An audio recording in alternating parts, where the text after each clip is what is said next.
We're comfortable touching paper. So thanks for handout. Good morning, everyone. I'm going to have Gary start this off and do the introduction.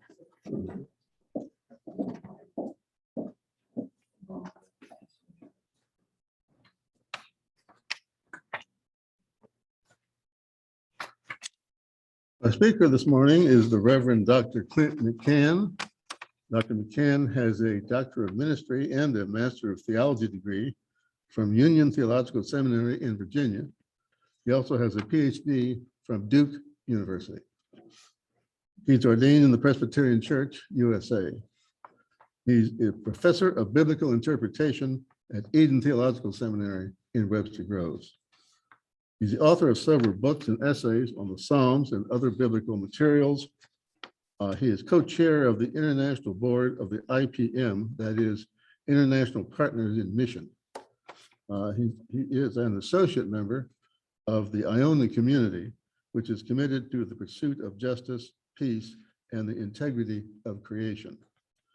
His subject this morning is caring for creation as a Christian calling. At this time, I'll turn it over to Dr. McCann. Thank you, Gary, and thank you all for being here this morning and for the kind invitation.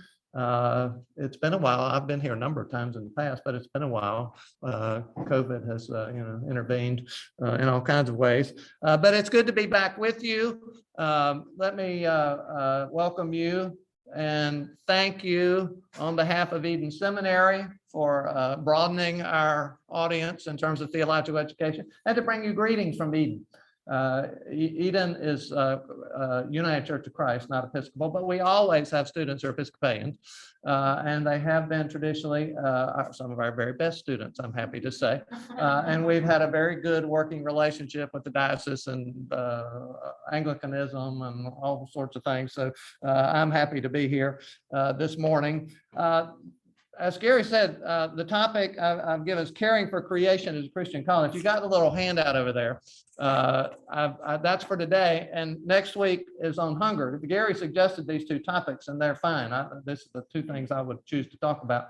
But if we get to talking about today and don't get far enough, and you want to keep talking about that, we can carry that over into next Sunday. So just think about that, and we'll see where we are at 10:35. So at any rate, I'm going to play. What I do at Eden Seminary is try to play a piece of music that sets the tone and the direction for the topic. So I'm going to do that today. This is a little speaker here. You've got lyrics to a song entitled, I am a child of this planet.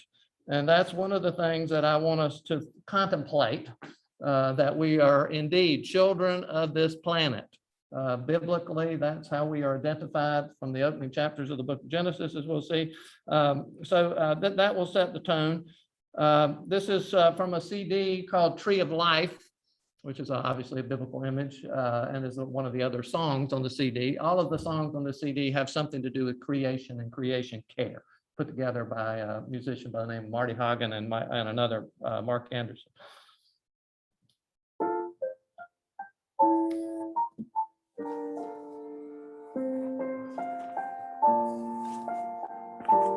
Everybody get the lyrics if you want them. I am a child of this planet. I live as one with the life of this earth. I am a son or a daughter of me. I live as one with the one who gave me birth. Flowing air, breath within and without. Holy precious gift of God. Quiet breeze and the wind's gusty shout. Holy precious gift of God. I am a child of this planet. I live as one with the life of this earth. I am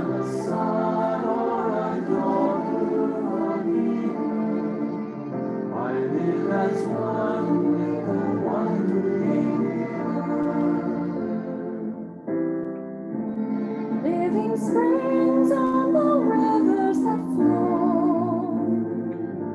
Holy precious gift of God. Rains above and the waters below. Holy precious gift of God. I am a child of this planet. I live as one with the life of this earth. I am a son or a daughter of Eden. I live as one with the one who gave me birth. Plain and mountain in glory revealed. Holy precious gift of God. Fertile land, tree and wetland and field. Holy precious gift of God. I am a child of this planet. I live as one with the life of this earth.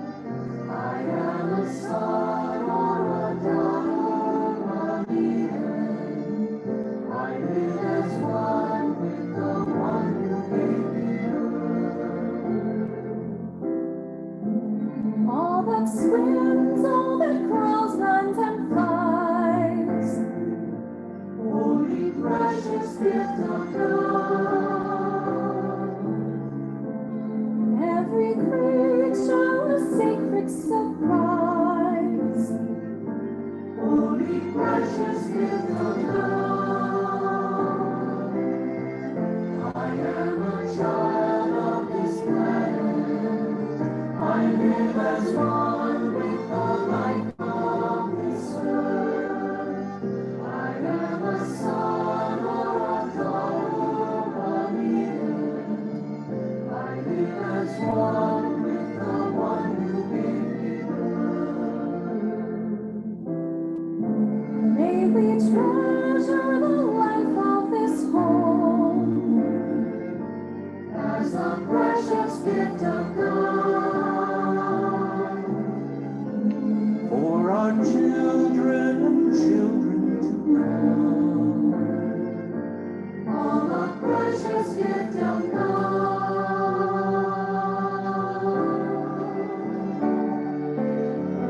We are a gift of this planet. We live as one with the life of this earth. May we be true sons and daughters of Eden, and live as one with the one who gave us birth, and live as one with the one who gave us birth.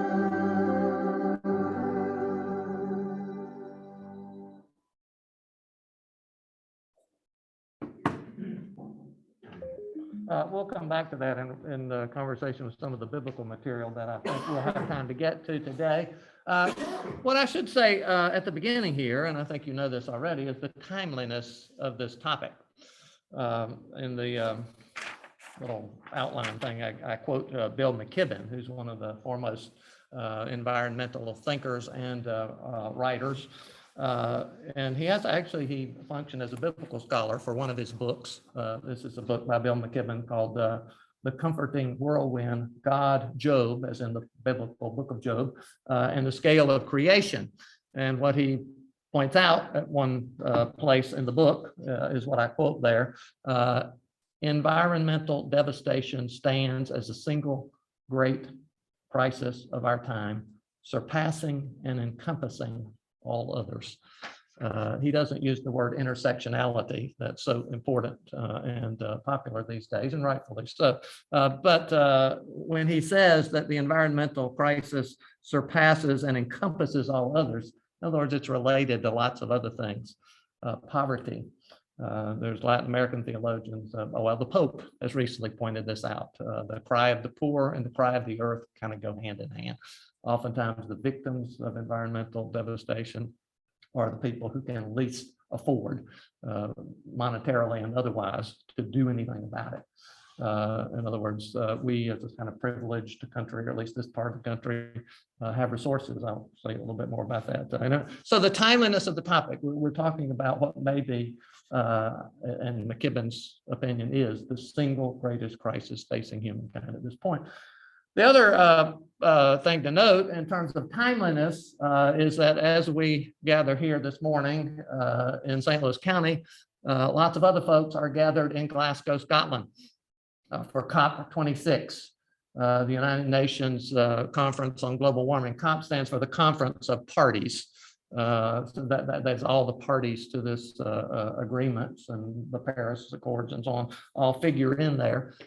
It's not clear that they have the authority to do anything, but they certainly make recommendations, and voices are heard, and that's a major accomplishment in and of its own right. So I think the conference will continue through Friday, I believe, in Glasgow. By the way, Gary mentioned I'm a member of the Iona community, which is Church of Scotland founded, but is ecumenical now. But it's based on the island of Iona, on the west of Scotland, and in Glasgow. Actually, its corporate offices are in Glasgow. So I am very sure that my colleagues in the Iona community are there protesting because they're good at that. We're Protestants, after all, we're protesters. So the Iona community, representatives of the Iona community are there in Glasgow, to be sure, making the voice heard in terms of the importance of this topic and the importance of the integrity of creation itself. So any rate, just be aware of the timeliness of this topic. I think you know that already. Another indication of this in regard to my field of theological education is on the back of this sheet. I think the way I did front and back. It was written by a friend of mine, William P. Brown, who teaches at Columbia Seminary in Decatur, Georgia. It's a Presbyterian seminary. He and his colleagues came up with this climate chaos, a pedagogical manifesto. So I won't take the time to read that, but you have it in hand. But basically, they're saying what McKibben is saying and what folks at the COP26 are saying, many of them at least, that this is a monumental crisis. Some, as they note here, some scientists in particular are saying we have passed the tipping point in terms of the amount of carbon dioxide and greenhouse gases in the atmosphere. It's too late to turn back. I don't know about that. I'm not a scientist. I follow science closely. And I believe in science, not as a matter of faith, but I mean, it's fact. It's not something you really believe in, but you just accept it. The facts are clear. What they mean, have we passed the tipping point? I don't know. I hope not. But the evidence is frightening, it seems to me. And so they're taking all that into account and pleading with theological educators. They themselves have made that commitment. I'm a theological educator, pleading with other theological educators to make this topic a part of the curriculum of theological education. And in fact, somehow in every course. I try to do that. I have a whole course entitled Greening the Bible and Ecological Reading of Scripture. By the way, the other two handouts sort of go in that direction and are indicative of how theological educators and biblical scholars and theologians are taking the climate crisis seriously. There is I gave you just a short bibliography. It's very short. There's a proliferation of essays, articles, books, monographs, all sorts of things. And this is encouraging from theological educators, pastors, teachers in the church, and so on the crisis and what we may be able to do about it. If you want a much longer bibliography, I say on the back, email me, CMCCANN, CMCCANN@eden.edu.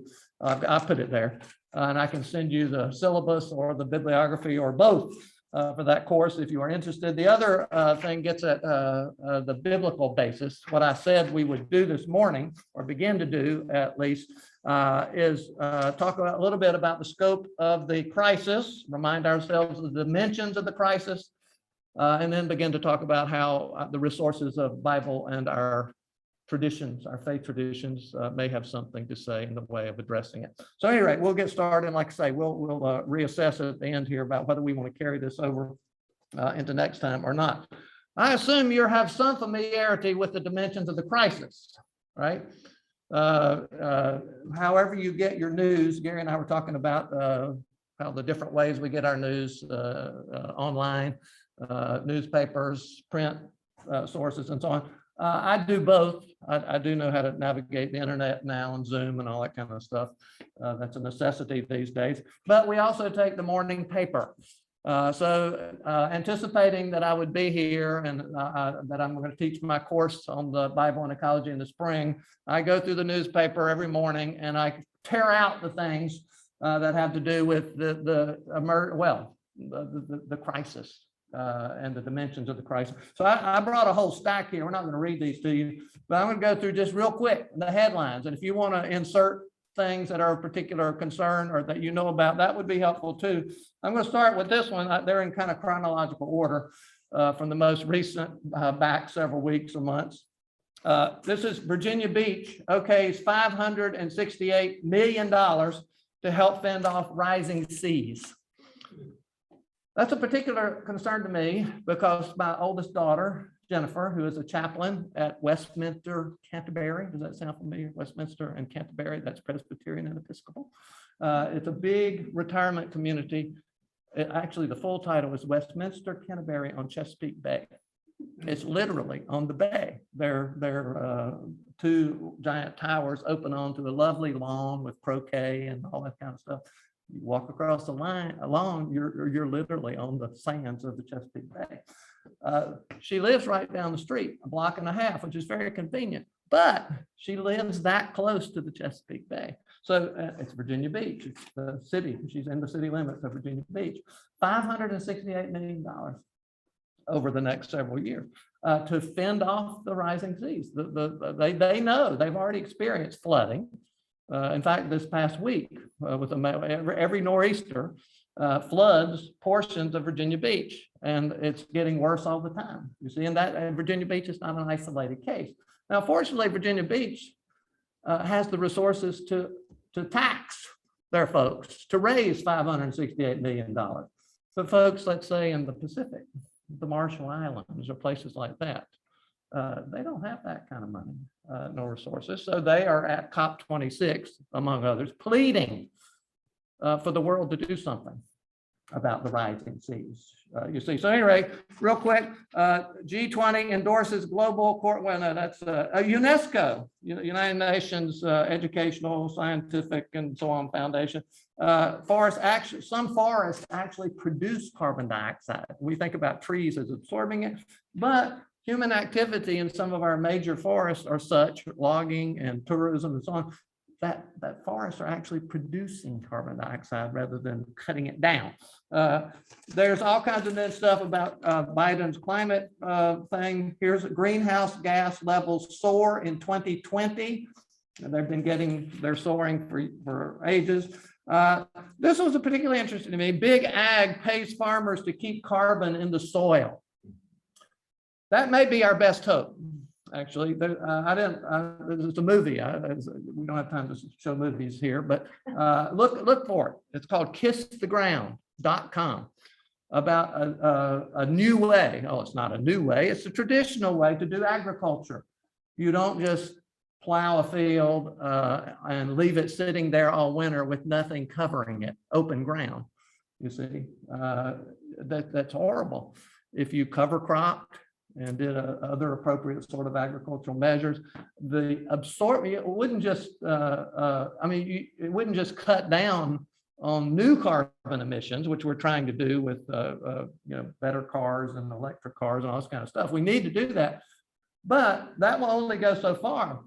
All that carbon out there needs to be recaptured. So there's a way of doing agriculture that will recapture carbon. So that movie will introduce that to you. And that's probably the most hopeful thing I've ever seen, or the most hopeful thing I've seen regarding this crisis in recent years, is that we could actually decrease the carbon, not just, not just stop putting more out there, but capturing it or recapturing it and so on. So at any rate, all kinds of things with greenhouse gases, and climate makes drought recovery tougher in the United States West. The fires, of course, in California in particular. If you have any familiarity with the Colorado River Basin, it's frightening. Lake Mead is at the lowest level that it has ever been since its creation, the building of the Glen Canyon Dam.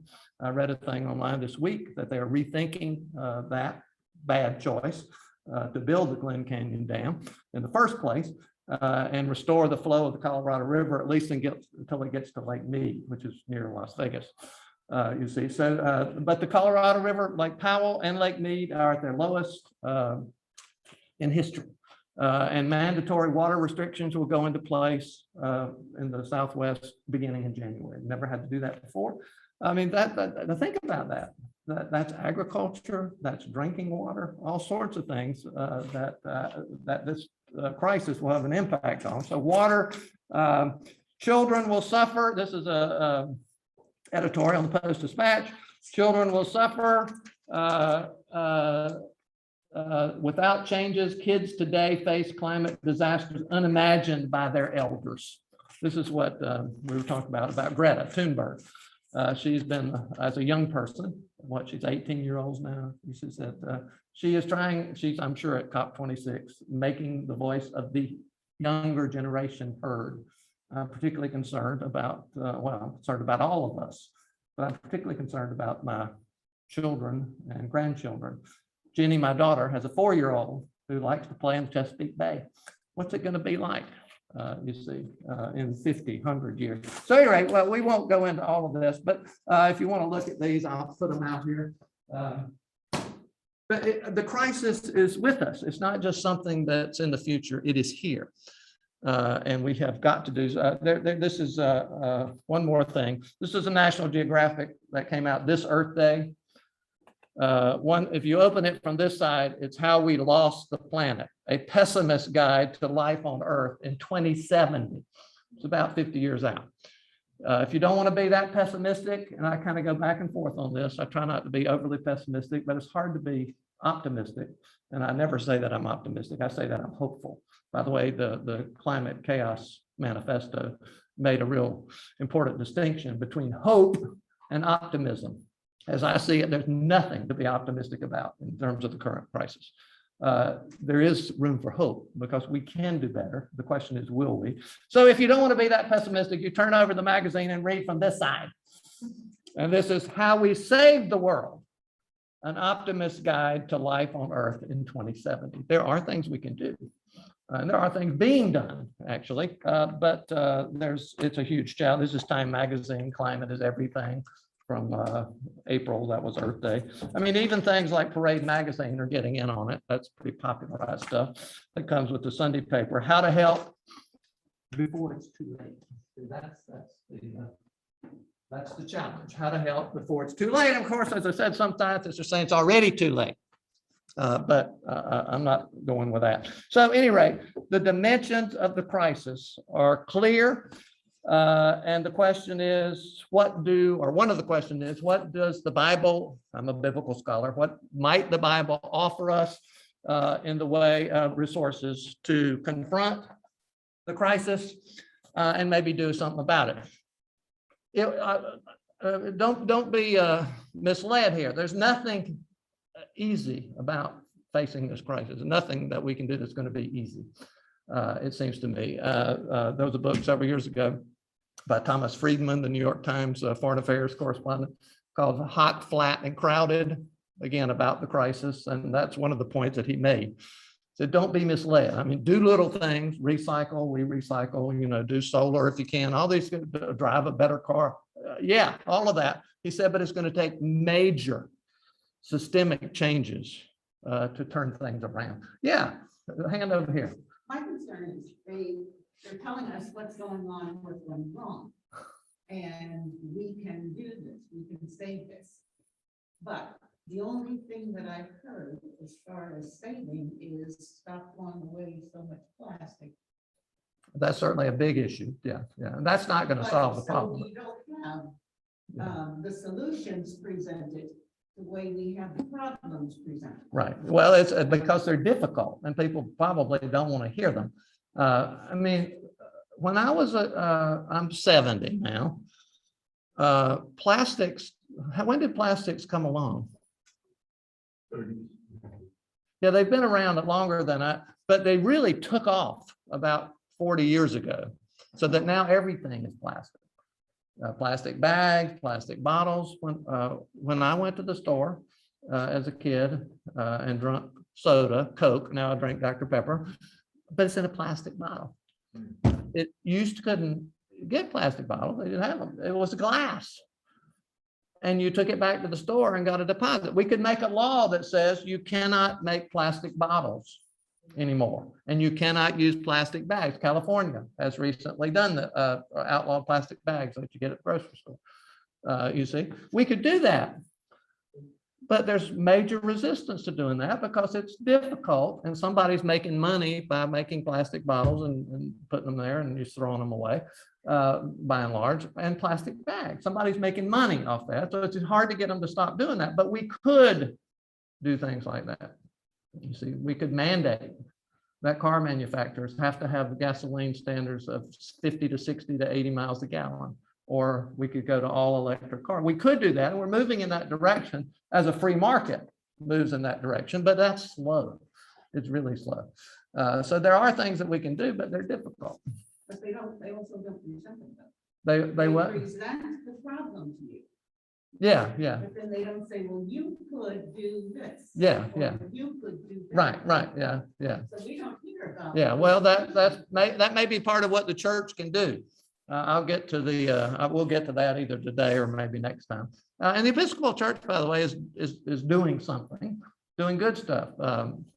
Just to highlight it, your presiding bishop has a delegation at COP26, making the voice of the Episcopal Church, the faith voice, and there are other faith voices there too. The Iona community is a faith voice. I'm sure there are plenty others, but the Episcopal Church is there by way of the delegation of your presiding bishop, which is wonderful. Just real quick, in case we don't get to that this morning and you're curious, go to your national website. I think it's episcopalchurch.org. Just does Amy or anybody know? Click ministries, and then click creation care. And you'll get the covenant that you all have as Episcopalians, and you'll get an update on COP26 and what the in fact, I may be able to call that up on my phone, if not today, next time. But at any rate, there are things that your church is doing, my church is doing the same thing, other groups are doing. So there are things that can be done. One of the major ones in your statement, your Episcopal statement, is advocacy. Making, attempting to shape the political will to do the big things that need to be done, in addition to the small things that need to be done, like recycling, which we do. And solar and all that kind of stuff. But you're right, we need to hear more about that, and that may be a place where the voice of the church can make a difference. So anyway, let me share with you, I don't think I did quote it on one of the handouts. This is a book called Scripture, Culture, and Agriculture, an agrarian reading of the Bible. It's by Ellen Davis. I don't know whether any of you have ever heard of Ellen Davis. I hope you have, because she's an Episcopal laywoman who teaches at Duke University, Duke Divinity School. She's one of the leading Old Testament scholars, in my estimation, in the world, certainly in the United States. She's just brilliant. But at any rate, part of what she says about the Bible and the faith tradition is that it won't offer us any easy solutions. I've already suggested that. Early on in her book, she cites Norman Gottwald, who's another major Old Testament scholar, late 20th century into the 21st century, taught at New York University, where my daughter is a student now. Gottwald said this one time about economic issues in the Bible. So we are left with the logically perplexing but morally empowering paradox that the Bible is both grossly irrelevant in direct application to current economic problems and incredibly relevant in vision and principle for grasping opportunities and obligations to make the whole earth and its bounty serve the welfare of the whole human family. In other words, the Bible's not going to give us any easy answers. but it can give us vision and principle to proceed as we struggle to look for answers and solutions that are hard to come by. Ellen continues, what the Bible can offer us are vision and principle, not solutions from the past. I think she's right, absolutely right. There are no easy answers, but we probably won't even begin to pursue answers if we don't have a kind of a guiding vision and principle of what at least our understanding is that God intends for the creation, and what our faith communities might contribute to the pursuit of God's intent for the planet, for the universe. Even. So anyway, with that in mind, the other handout, or one of the other handouts, lists some biblical texts there. We don't have time, obviously don't have time to look at all those. Maybe even if we went or continue this into next Sunday, we'll see. But I want to pursue that vision and principle stuff just a little bit to give you some idea. It's important to do that as people of faith because certain Christian traditions have not been helpful when it comes to confronting the ecological crisis. There was a book by Lynn White 50 years or so ago in Science, the journal Science, where he concluded that and this was 50 years ago, the crisis was already beginning to be felt. The emerging ecological crisis, he says, is the fault, essentially, of the Judeo-Christian tradition. And in particular, the reading of Genesis chapter 1, where God gives dominion to humankind. Now, unfortunately, he's right. That Christian tradition has read Genesis 1 as kind of permission to dominate.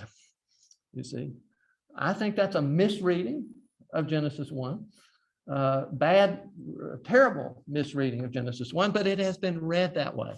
And it's still being read that way in certain quarters of the faith, that God put us in charge so we can do whatever we want to. And if we mess it up, so be it, God will fix it. You see, that's terrible theology, but it's out there. I mean, do you remember James Watt from several years ago as the Secretary of the Interior?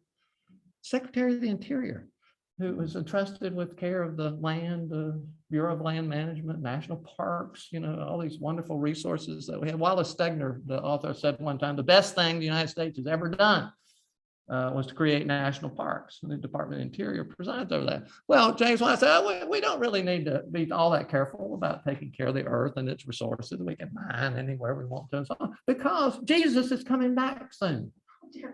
Yeah, I mean, he literally said that. You see, and he's in charge of this stuff. What's that? QAnon. Well, yeah, QAnon. Yeah. That's what I mean. They're the lunatic fringe. But there's others who go in that direction. There was a school, Ellen reports in her book, of a Christian school in California who refused on principle, talk about principle and vision, they refused on principle to recycle. Oh, no. Yeah, the principle being that it doesn't matter because Jesus will take care of it. You see, that's just awful theology. It's just horrible. And it's contributed, this is part of Lynn White's point, this kind of thinking has contributed to the degradation of the earth, to the despoiling of creation. Yeah. I've studied the case here in St. Louis, and I've come to the realization that there is one concept that in all this discussion we have missed. And that's the concept of irreversible. Mm-hmm. Yeah. There are things we've been doing for hundreds of years that now prove to be irreversible. Now we can pray and hope that Jesus will come, but it cannot be undone. Well, this is you go to, you take 64, 94. Weldon Springs. Weldon Springs. Yeah, absolutely. Irreversible. Right. Yeah, it's irreversible. There is a spot in Wellston here where in 1966, somebody had the good idea to dump something. Mm-hmm. Is that the Coldwater Creek stuff or is that a different? No, No, that's a different one. Okay. that one is not published. Oh, okay. 1966. You do realize that today, in 2021, on that piece of land, there is still no vegetation. Mm-hmm. Mm-hmm. Monsanto never had a herbicide that. Yeah. Right. And so and in the same in nature, when we talk about CO2, Mm-hmm. there is an aspect of irreversible. Yeah, well, this is the tipping point argument that is so frightening to me. As I say, I'm not in a position in terms of scientific knowledge to judge whether those scientists are right. But enough of them are saying we moved beyond the tipping point. It's irreversible to be very frightening to me in terms of CO2 levels in the atmosphere and the rising temperatures. There are all kinds of dimensions of this. The water is crucial, though. The melting glaciers, every glacier on the planet is now melting, whether it's Arctic, Antarctic, Greenland, Glacier National Park. Some of them are already gone. And what's that going to do? Glaciers were, as they melted slowly and were increased by snow from the next year, which is less and less the case in the Western United States. What are the Western United States going to do for water when all of those glaciers melt? Now they're still there in a diminished form, but if the trend continues, it's irreversible. You see, once they melt, they're gone. And there's no way to reproduce them. That's right. In real time. I mean, in geological time, we're talking thousands or hundreds of thousands of years, maybe something. But we're talking about what's happening. People say this. Well, the climate has always changed, and there's some truth to that. But it's never changed at the rate that it's changing now. That's what is so scary. And this is what is leading scientists to predict, some of them, a tipping point. You see, and that's terribly frightening. It seems to me, making this the most important issue facing humankind. It seems to me. So, at any rate, in terms of vision or principle, and reading the Bible, that's the first text I listed there, and to rethink what does dominion mean in the context that it appears there, both literarily and historically. And Ellen argues both. You see, if you were an ancient person, let's say 600 BC, where almost everybody were farmers except for an emerging royal class and a few merchants that would support it in ancient Israel, Jerusalem, the beginnings of small-time urbanization, villages, and so on. But basically, everybody was a farmer, and you had to farm every year, or you didn't eat. It was good that you were promised dominion, because basically dominion back then would mean you have the resources to survive from year to year. Maybe if you have dominion, you have the ability to do something to the earth, to eke out a living. And it would have been back then for most people, subsistence agriculture. That's not the context in which we live, you see. Now we can do incredible things that would never have been imagined by ancient folk who did their best from year to year just to survive. There are people on the planet who still live that way, of course. There are about 1 billion people who are essentially live on less than $1 a day or $2 a day, and that survival for them is an issue ongoing. But for us and for the society, let's say civilization, we can do all kinds of things, you see, in terms of dominion. And if we're not very careful, and this was Lynn White's point, dominion in terms of trust for the earth to yield what we need to live, dominion can easily become domination, and domination can mean disaster. This is the problem. Historically, that's kind of a historical reading of Genesis 1. Literarily, reinforce that dominion What is the constant refrain in Genesis chapter 1? The start. And I'm not taking Genesis 1 literalistically at all or scientifically. It's poetry. Ellen calls it Israel's creation poem. But poetry tells the truth, in my experience at least. Good poetry tells the truth. What is the truth that the ancient priestly writers saw in their poetic vision of the earth? Or from, actually, they say it's God's vision of the earth, because one of the repeated words is God saw, right? God saw. And what did God see? That it was good. Yeah, that it was good. Good, good, good, good, good, good, very good. 7 times the number of wholeness or completion. So that from the perspective of the early Israelite creation poem, the earth is good. That would tend to suggest that whatever human dominion means, it should not interfere with the goodness of the earth. That is, the earth's ability to sustain life in all of its fullness. For the human community, to be sure, but for more than that, you see, humans play a key role in Genesis 1 as the kind of crown of creation, imaging God, even by way of their responsibility. But whatever imaging God means and whatever dominion means, and they are linked literally in Genesis 1, the dominion comes right after, let us create them in our own image, you see. So whatever dominion means, it should not interfere with the goodness of the creation. That is the ability of the creation to sustain life in all of its fullness, both human life and the life of the whole creation. That's what we're, that's a problem. Now we are diminishing the ability of the earth to sustain both the human community and the creational community, the creatures, who play a major role in Genesis 1 and Genesis 2. Do you know what? Creatures have always disappeared, gone extinct, in other words. But what is the current rate of extinction? That's what's so problematic now and frightening. Scientists estimate that the rate of extinction now is on the order of 1,000 or more times the rate of extinction of animal species over the course of natural history. 1,000 times.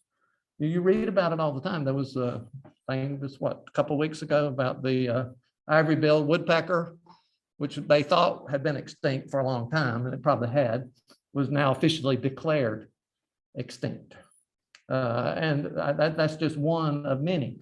The United Nations estimates that within 50 years, over 1 million species of plants and animals will become extinct. It's due to primarily, well, 2 things: loss of habitat, that is the spread of humankind all over the place, including cutting down rainforest where biodiversity is very rich. But not just the loss of habitat, but the climate, the warming, you see. Again, the planet has always changed temperatures, but it's changed slowly in geological time. Now it's changing so quickly that species can't keep up with it. Animal species and plant species. That's frightening. It may be irreversible for certain geographical regions, you see. Desertification, land becoming desert. I'm afraid that's what's going to happen to the desert Southwest. It's already the desert Southwest, but they get their water from the Colorado River. Is it time? Okay. Oh, it is. Okay, 1 minute. Okay, let's pause here. We only got to Genesis 1, so we didn't get very far in the Bible. Can we carry this over to next time? Would that be okay? I'm for that. Okay. Gary kind of suggested that was a good possibility to start with, and I said, well, we'll see. But I'm for that too. Anybody vote against that? All right, okay, good. It's unanimous. We'll carry this over. We'll talk some more next time about some of these biblical texts. Take a look at them if you've got the handout. And we'll conclude by looking in more detail at your own Episcopal statement about what is being done at COP26 by way of your bishops or presiding bishops delegation, and what your covenant suggests, and what some other faith leaders are suggesting the church might do in the way of addressing this, not just the problem, but what we might begin to do.